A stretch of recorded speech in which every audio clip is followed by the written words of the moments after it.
Bonjour Zohor Hihil. Bonjour, c'est Zainabi. Alors, vous êtes la conservatrice donc du musée du judaïsme marocain. Tout à fait. Donc là, nous sommes au musée du judaïsme marocain. C'est l'unique et le seul musée juif dans le monde arabe. C'est un musée qui a aujourd'hui 20 ans. On a célébré notre 20e anniversaire. Et comme vous le savez, en fait, c'était le premier musée carrément ouvert dans la ville de Casablanca. Et donc, c'est un musée qui a été ouvert grâce à l'initiative du Conseil des communautés juives du Maroc. Ça veut dire que c'est une initiative de juifs marocains, de 4 responsables de la communauté juive marocaine, qui sont Serge Berdugo, M. Serge Berdugo, qui est le président du Conseil des comités israélites du Maroc. Aussi, Simon Lévy, qui était un grand militant, qui a beaucoup milité, en fait, culturellement, si vous voulez dire, pour ouvrir, avoir cet espace aujourd'hui au Maroc, qui est dédié à la mémoire juive marocaine. Nous avons aussi M. Jacques Toledano et M. Boris Toledano. Donc, ce sont 4 responsables communautaires qui ont pris l'initiative d'ouvrir un musée dédié à l'art et la culture, le patrimoine juif marocain. Ce bâtiment, il était considéré comme un site historique de la mémoire juive de Casablanca, parce que le bâtiment avant, cette ville-là plutôt, était un orphelinat juif, en fait, qui date des années 40, construite en 1948 et qui portait le nom, comme vous le voyez là-bas, Dar al-Atfal Mardouk Benjou, le home d'enfants Mardouk Benjou, Dar l'Il-Aytam. C'était en fait un orphelinat juif où il y avait des enfants de la communauté juive marocaine qui originaires de toutes les régions presque du Maroc, de Zagoura, de Skoura, de Agadir, de Taroudan, du Moyen Atlas, Bni Mellal, Oujda.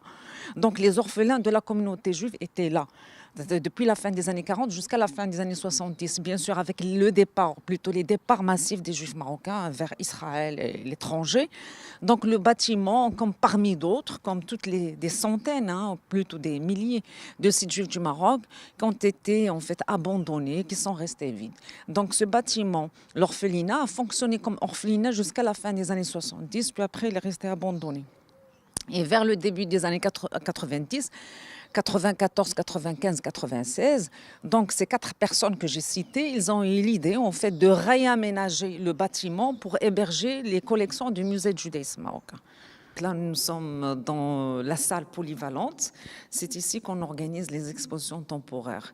Pour cette période-là, comme vous le voyez, nous avons une exposition de photos sur les sites, surtout sur les sites historiques du judaïsme marocain, mais surtout 2 types de sites. Les cimetières juifs à travers le royaume, et nous avons aussi des photos de synagogues restaurées. Donc, toutes les photos exposées ici sont des photos des monuments juifs restaurés aujourd'hui au Maroc. Parce que les gens ils doivent savoir, tous les Marocains doivent savoir que depuis 1997, le musée, la Fondation du patrimoine culturel juif marocain, avec le ministère des Affaires culturelles, nous avons entamé plusieurs projets qui visent la restauration des sites historiques du judaïsme marocain. Et donc, depuis 1997 jusqu'à aujourd'hui, nous avons réussi à restaurer à peu près 11 synagogues dans différentes villes du Maroc et à peu près 167 cimetières juifs. Cette opération qui a visé en fait la rénovation, restauration de cimetières juifs au Maroc, c'était grâce à une volonté royale, grâce à Sa Majesté le roi Mohammed VI.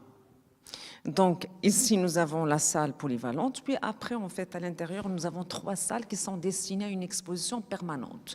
C'est quoi l'exposition permanente du musée du judaïsme marocain? Donc c'est une exposition d'objets de culte juif marocain, des objets qui expliquent le judaïsme marocain local, qui expliquent les traditions juives du Maroc, qui expliquent les fêtes selon une culture locale marocaine. Voilà. Donc là vous allez voir dans cette salle par exemple. Là, on expose le rôle de la Torah, c'est-à-dire la Torah, c'est le livre sacré des Juifs.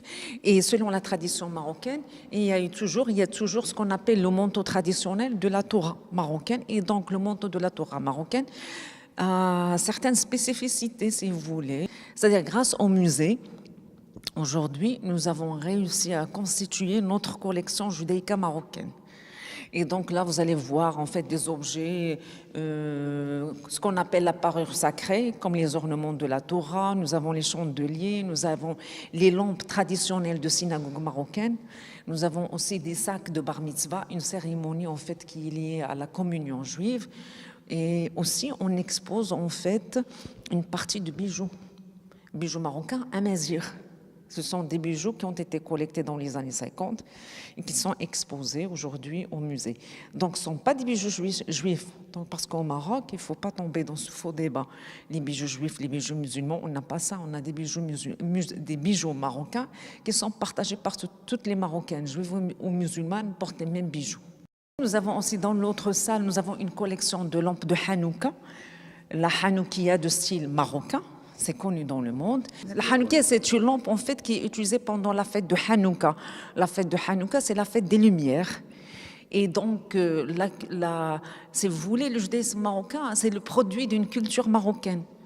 Donc, on trouve ces Marocains, ça, vous prenez une lampe de Hanouka marocain, il ressemble pas à la Hanouka américaine ou polonaise ou allemande, je sais. C'est-à-dire, il y a des motifs. Il y a des motifs, surtout des motifs en fait qui appartiennent à cette culture marocaine, des motifs amazirs, des motifs arabo-musulmans, qui rappellent le contexte culturel de ce produit. Ça, c'est très important. Les gens qui sont intéressés doivent absolument venir au musée pour découvrir en fait les spécificités de ce judaïsme marocain et de cette judaïka marocaine.